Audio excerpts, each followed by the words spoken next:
সকালে প্রধান উপদেষ্টা ও পররাষ্ট্র উপদেষ্টার সাথে আলাদা দ্বিপাক্ষিক বৈঠক করেছেন জাতিসংঘের মহাসচিব অ্যান্তোনিও গুতেরেস। এরপর তারা বিশেষ বিমানে যান কক্সবাজারে। সেখানে লাখো রোহিঙ্গার সাথে ইফতার করবেন। বিস্তারিত নাদিয়া শারমিনের প্রতিবেদনে।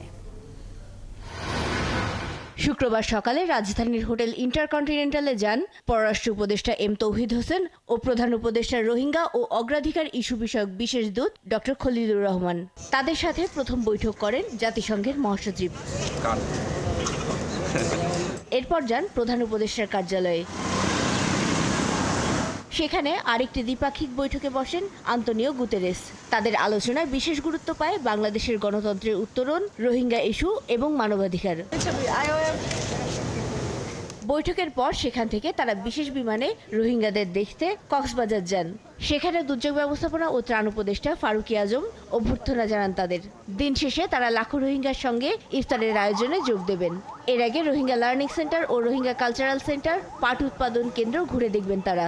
জাতিসংঘ মহাসচিব অ্যান্তোনিও গুতেরেসের বাংলাদেশ সফরের এবারের শিরোনাম রামাদান সলিডারিটি ভিজিট। রমজান মাসে সংহতি জানিয়ে এই সফর হলেও বিশেষ গুরুত্ব রোহিঙ্গা ইস্যুতে।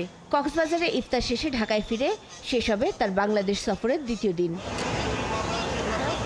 নাদিয়া শারমিন, ৭১, ঢাকা।